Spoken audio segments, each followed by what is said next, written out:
Ada sikit-sikit isu berkaitan dengan Rohingya ni, berkenaan dengan satu pengerusi Mehrum ataupun Persatuan Rohingya apalah, aku tak berapa ingat lah. Kalau korang ingat dulu pernah kecoh dia minta warga negara. Lepas tu orang Rohingya kecam dia sampai ugut bunuh dia. Ya, leader dia orang pun dah setahun tak keluar rumah. David, yang itulah. Jadi kecoh-kecoh bila aku buat di TikTok, sekejap je lah, ratus ribu view. Kemudian sekarang ni dah kena block lah TikTok aku. Tapi aku tak best lah main TikTok, bos. Aku memang dia orang minta aku pergi TikTok, tapi tak best lah, bro. TikTok ni dia punya arti tisu lah, bos. Sikit-sikit block kan. Jadi tak terhebat Facebook jugalah. Jadi kisah dia, Zafar ni, kalau korang baca dia punya posting dah lama. Dia dulu kecoh pasal konon-kononnya dia nak meminta warga negara untuk orang Rohingya. Jadi dia mendapat kecaman sampai dia terpaksa menyembunyikan dirilah. Tapi baru-baru ni, dalam sebulan dua ni, dia kembali keluar di Facebook, yang mana bini dia tu sampai buat surat kepada mana ya, UNHCR ke apa, tak ingat aku lah. Tapi korang boleh tengok di Facebook dia, Muhammad Zafar apa tak, Zafar Abdul Ghani ke apa macam itulah, yang mengatakan laki dia ni tak boleh keluar rumah sampai dah setahun, diugut. Dan yang paling menarik, dia kata Malaysia ni dah tak selamat untuk orang Rohingya macam dia. Lawak, bro. Malaysia dah tak selamat untuk orang Rohingya. Babi betul lah. Malaysia ni antara negara yang selamat di dunia tau. Kalau tak selamat, yang kau datang negara aku buat apa, bodoh. Kejap-kejap lagi kau tengok, mesti penuh Rohingya kat sini. Sebab aku ada tulis Rohingya tu. Jadi apa yang aku nak bagi tahu, itulah sebenarnya wajah dia yang selama ni bertopengkan kemanusiaan, yang kita kesian kerana mereka ni dibunuh. Jadi kita akur, kita ni orang Malaysia ni hatinya baik. Sebab itulah peminta sedekah di Malaysia boleh bina banglo 3 tingkat kerana kemurahan hati orang Malaysia ni. Tapi macam aku ceritakan kisah di Pasar Borong, apa yang berlaku di Pasar Borong, apa yang berlaku di sekitar kita, tempat-tempat pembinaan, tak dengar. Lambakan orang-orang mereka ni telah menyebabkan masalah sosial, masalah keselamatan, masalah etnik, macam-macam masalah. Jadi itu yang kita baru-baru ni bising berkenaan dengan warga asing di Pasar Borong. Sehingga kan Pasar Borong di Seri Kembangan, Pasar Borong di Selayang, Pasar Borong di area Selayang ada 2 Pasar Borong, Pasar Borong KL, Pasar Borong Selayang. Lambakan mereka ni menyebabkan orang kita sendiri hari ni nak cari makan pun susah.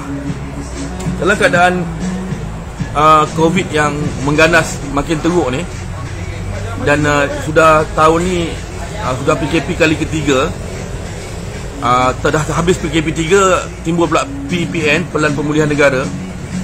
Jadi rakyat hari ni sudah tak mampu lagi nak bertahan. Rakyat sudah tak ada duit lagi. Bila mereka dah tak ada duit, mereka nak cari jalan untuk macam mana nak hidup, kan? Jadi nak hidup, mereka cari jalan meniaga. Ada yang meniaga tepi jalan, ada yang meniaga depan rumah, kan? Bila dah meniaga tepi jalan depan rumah, semestinya lah tempat-tempat macam Pasar Borong menjadi pilihan antara tempat yang mereka rasa mungkin boleh dapat rezeki lebih. Yang mana orang Malaysia dulu, orang Cina kata orang Malaysia tak nak berniaga. Kuat sangat radio ni, kan? Jadi bila orang Malaysia suruh orang Melayu dah nak berniaga, tiba-tiba Pasar Borong tu dipenuhi oleh warga asing. Orang kita tak ada peluang. Sebab itulah mereka terpaksa berebut. Yang mana baru-baru ni isu yang aku bawa ialah di mana orang tempatan dihalau daripada Pasar Borong tu, dan orang asing pula yang menjadi toke dalam Pasar Borong tu. Tapi Pasar Borong Selangor begitu kebal sebab dia di bawah pemerintahan Kerajaan Negeri Selangor. di bawah pemerintahan PH atau Pakatan Harapan dan dilindungi oleh Menteri Besar Selangor, maka mereka ada kabel besar. Menteri Besar Selangor sendiri aku tak nampak ada kemampuan nak melawan warga asing. Ketakutan orang rakyat negara ini sendiri, Menteri Besar Selangor yang memiliki pasar borong di Seri Kembangan tidak berani bertindak untuk bukan menghalau tapi mengawal limpahan lambakan warga asing di situ. Kenapa? Elemen rasuah. Kalau nak ikutkan kad UNHCR ni tak boleh bekerja, tapi baru-baru ni kerajaan memikirkan kalau tak diberi mereka ni kerja, mereka akan menjadi masalah lain pula dekat negara kita ni. Yelah, kalau dah tak kerja, tak boleh kerja, tak boleh itu, tak boleh ni, tak perlu maki-maki bos. Cakap ini benda betul, tak perlu maki-maki. Apa yang saya maki bos? Apa yang aku maki, aku tak maki apa-apa pun. Jadi bila dah sampai waktu macam ni, mereka ni akan menjadi masalah lain pula. Bila tak kerja, mereka nanti mencuri, mereka nanti terlibat dengan jenayah. Jadi isunya besar. Tetapi macam yang kita dah NGO dah berikan cadangan kepada kerajaan, ialah bagaimana untuk mereka ni didatakan atau dituliskan atau dikira, dibukukan, apa lagi bahasa yang sesuai ni cakap. Dalam bahasa lainnya ialah mereka ini mesti berdokumen, bukan dokumen sebagai rakyat, tetapi jika pasar borong mengambil mereka sebagai pekerja, dokumenkan siapa nama dia, di mana tempat tinggal dia. Sekurang-kurangnya kita tahu berapa ramai jumlah mereka di sini. Dan bukan mereka suka-suka masuk tolak troli sana sini, buka tempat berniaga sana sini, lepas tu orang tempatan tak boleh hidup. Pasar borong bawah negeri bos, pasar borong bawah kerajaan Selangor. Dia di bawah Perbadanan Kemajuan Pertanian Negeri Selangor, PKPS tak silap aku, lebih kurang lah. Jadi PKPS ni adalah milik kerajaan Negeri Selangor. Jadi semua orang tanya aku, isu pasar borong dah berhenti ke? Sebab tu aku cakap, mana ada aku berhenti. Kita masih berterusan. Sebab itulah hari ni orang-orang Rohingya ni mula menyerang aku. Tapi dalam TikTok, sekejap lagi masuk dalam wall-wall aku ni penuh. Saya tak kata bos maki bos, cakap benda benar, tapi geng komen ni maki-maki. Oh, biasalah bos. Cumanya macam aku kata, wajah sebenar orang-orang dia hari ni, mereka datang kemari sebab mereka ni puncanya dihalau oleh negaranya, iaitu Myanmar. Mereka dibunuh, mereka dibom, dibakar hidup-hidup, macam-macam.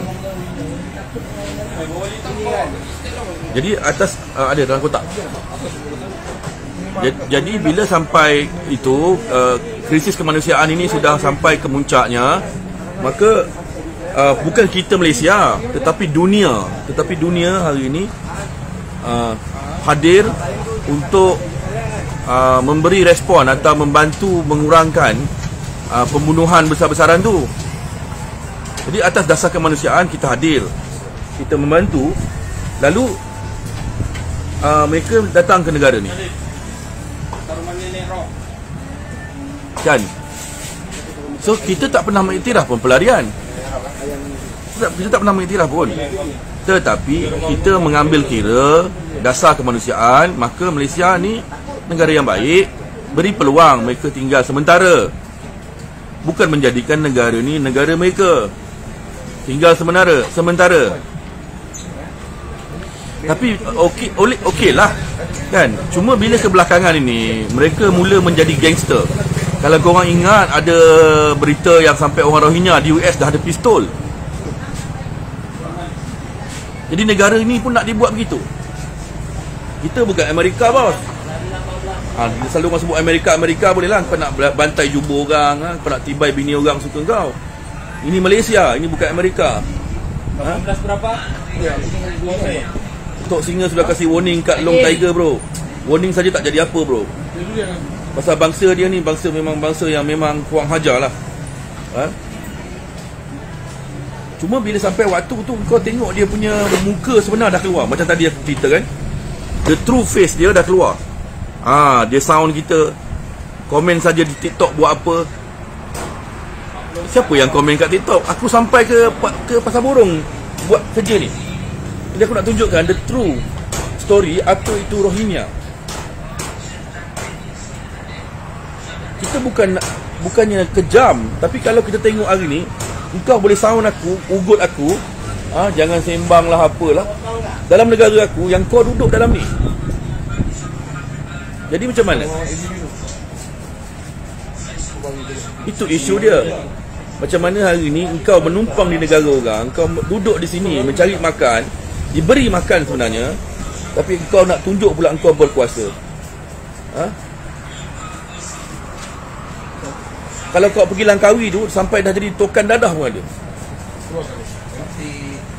Kenapa jadi macam ni? Lepas tu mereka pula membayar pula pihak berkuasa untuk melindungi mereka pula. Jadi lama kelamaan bangsa ini tidak boleh dikawal. Sebab itu aku datang ke Pasar Borong di Seri Kembangan untuk aku beri gambaran apa yang sebenarnya yang berlaku. Bagaimana kawasan itu dijajah, bagaimana kawasan itu telah dihitamkan oleh orang dia, sehingga kan orang kita takut nak duduk di situ. Dan masalah paling besarnya ialah mereka berniaga yang barang ni kita tak tahu sumber dari mana. Okey, lepas tu mereka bayar dengan sewa, dengan kadar sewa yang tinggi, mereka bayar wang perlindungan, mereka dilindungi sepenuhnya sampai kat orang Melayu kita menjadi gangster melindungi dia.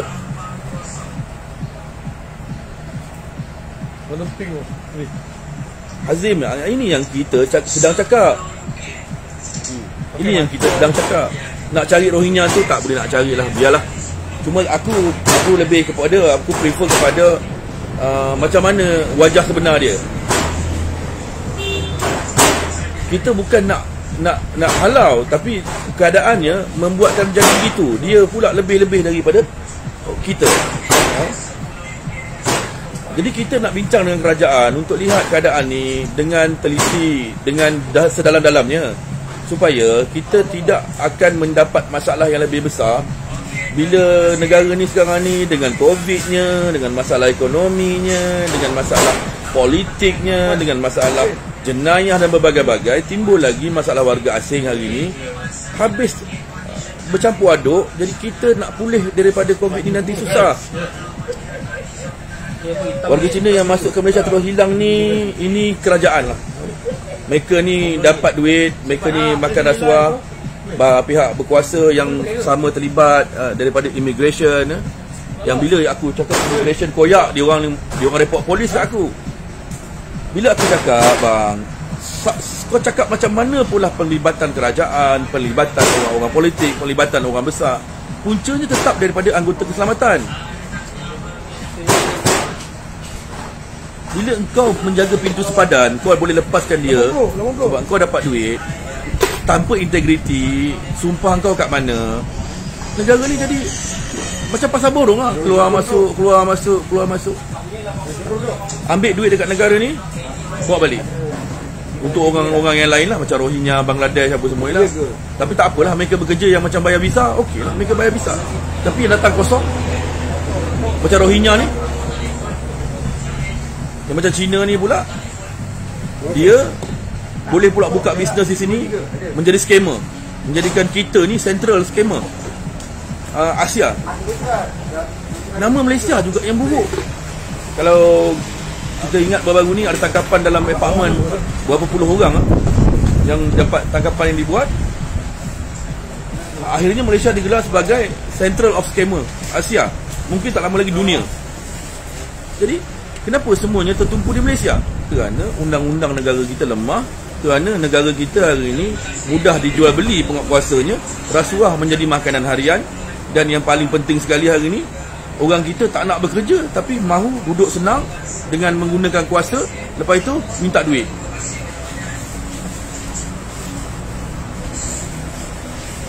Tapi dia punya risikonya ialah apabila keadaan ini tidak dikawal dan menjadi tak terkawal.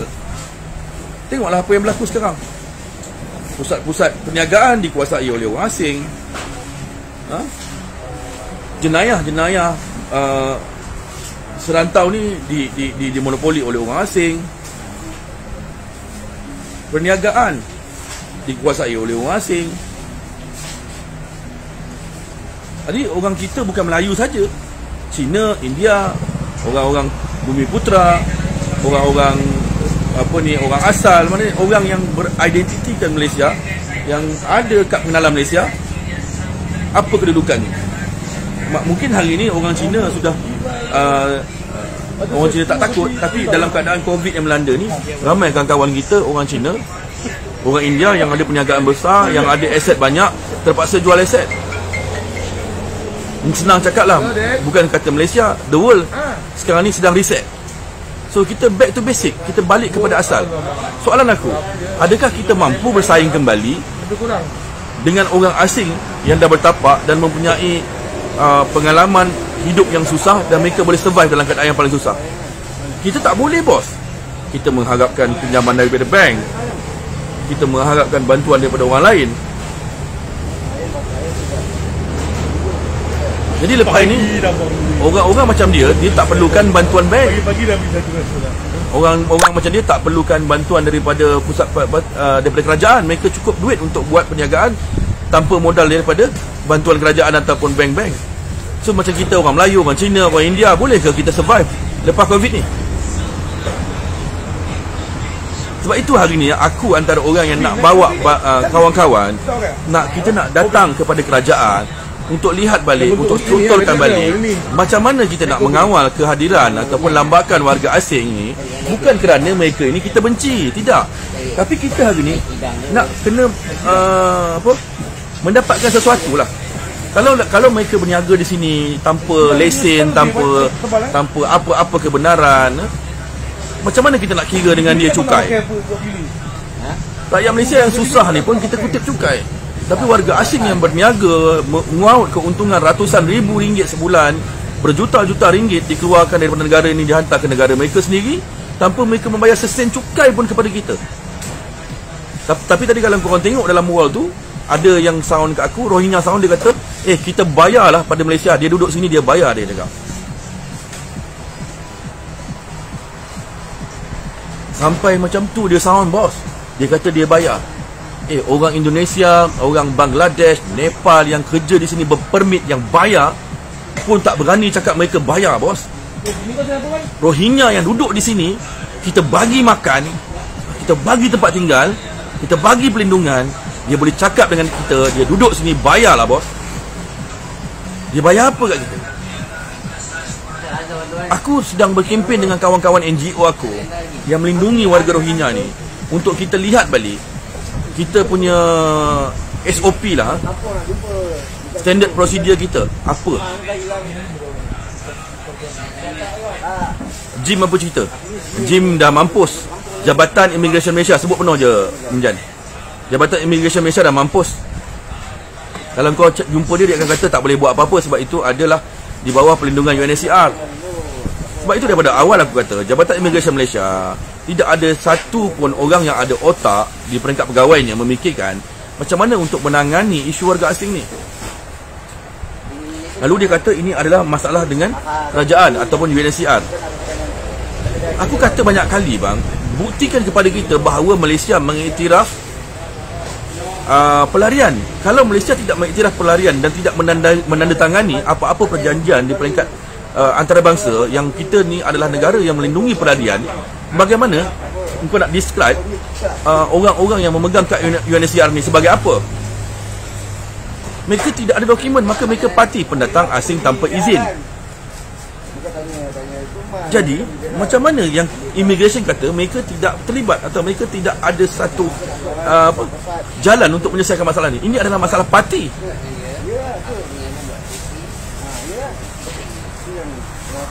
Sebab itu bila orang tanya aku, Alung dah senyap, Alung dah diam dah lama, tak berbunyi soal pasar borong, siapa cakap? Aku tak berhenti, bos. Tapi kita hari ni akan ambil masa yang sangat panjang untuk menjelaskan kepada kerajaan bagaimana kerajaan boleh bertindak untuk bukan mengurangkan, tetapi lebih kepada bagaimana untuk membuat pengawalan kepada seluruh warga asing yang ada dalam negara ni. Disegmenkan kepada warga asing yang bekerja. Yang pertama of course lah yang berbisnes, maksudnya owner, business owner lah, yang ada kilang, ada apa. Yang ini orang-orang yang ada duit berjuta lah. Kedua, orang yang datang bekerja di sini dengan permit. Mereka ini adalah penyumbang juga kepada negara sebab mereka membayar permit, bayar levy, bayar cukai juga pada kita. Tapi orang yang datang kosong, orang yang datang ke sini diangkut sebagai diangkut oleh sindiket pemerdagangan manusia, dijual ke kongsi-kongsi, dijual ke ladang-ladang, kemudian membiak tanpa kawalan. Ini adalah isu keselamatan negara. Tapi mana kerajaan dalam hal ni? Sebab itu kita datang kepada kerajaan untuk beri pandangan, untuk beri cadangan supaya kita dapat bantu melalui info kita, data yang kita ada. Tetapi kerajaan sombong. Siapa kerajaan yang sombong? Antaranya ialah Jabatan Immigration Malaysia. Mereka tidak mahu pakai data kita. Mereka kata mereka ada data. Tapi data mereka di mana? Sedangkan pasar burung yang dilambak, dipenuhi warga asing pun mereka tak tahu, dia kata mereka.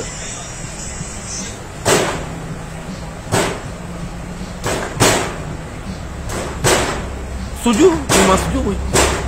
Bukan kata orang Melayu. Dalam isu warga asing ni, dia bukan soal orang Melayu, bos. Soalnya hari ni, rakyat Malaysia seharusnya bersatu, bukan orang Melayu. Ini isu negara. Cina, India, Kadazan, Dusun, Solo, apa lagi bangsa yang ada? Bidayo, apa? Batak, Banjar, Jawa, tak kira lah. Lafazkan namanya rakyat Malaysia. Kena bersatu untuk mendesak kerajaan supaya kita lihat dengan betul, dengan teliti apa dah berlaku. Kat Langkawi pun dah boleh buka tanah duduk buta-buta je bang. Betul. Bukan kata buka tanah, mereka sudah jadi tycoon, mereka sudah jadi mafia di sana.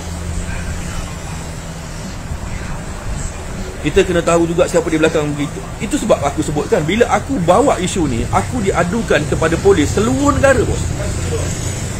Sampai ke polis daripada Johor datang nak kutip aku kerana aku mengadukan tentang hal ni.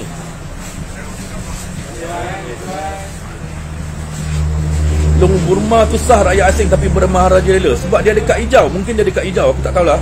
Mungkin dia ada IC. Malaysia ni ada 3 color. Pertama IC biru, orang warga negara. Kedua IC merah, penduduk tetap. Ketiga warna hijau, aku tak ingat apa tu, Maustautin ke tak apa, aku tak apa ingat lah.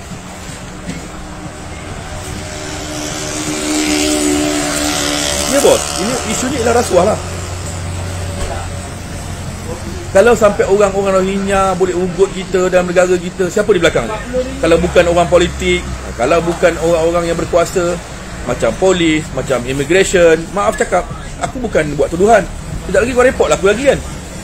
Benda betul bos, tak suruh buat apa. Kau tengok contoh baru-baru ni. Polis buat disko dalam balai polis. Polis buat disko dalam balai polis. Nampak tak? Di mana integriti? Di mana amanah? Di mana tanggungjawab? Tak ada. 3 kali 24 Melayu. 24 Melayu. Steady bros, 24. Jumpa Scott ni. Scott boleh PM tepi lah. Kita tapau air. Kan? Waalaikumsalam. Ya, Maikas. Betul. Jadi kita hari ni bukanlah nak menjadi hero kepada nak menjadi hero macam akulah, nak dapat nama, tidaklah. Tapi aku cuma nak bawa satu gerakan untuk rakyat hari ni, tidak kira bangsa apa, tidak kira parti apa, untuk kita reset the world hari ni dah reset bos. Dunia sedang di reset oleh COVID. Kalau korang pergi tengok bangunan-bangunan besar, hotel-hotel besar hari ni tutup. Siapa pemilik dia? Kedai-kedai mamak yang dulu korang kata kedai mamak ni takkan berani tutup lah. Kedai mamak ni mana pernah pergi? Kedai mamak tutup bos. Benchmark dia kedai mamak tutup, apa lagi perniagaan-perniagaan lain. Kedai-kedai Cina, bangunan-bangunan habis dijual.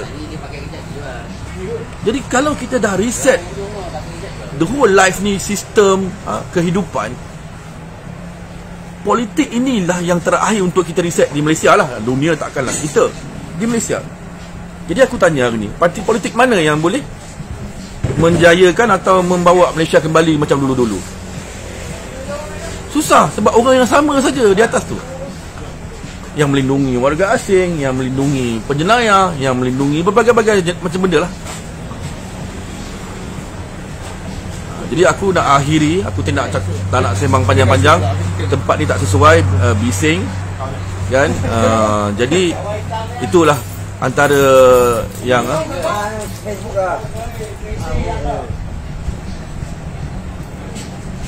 betul.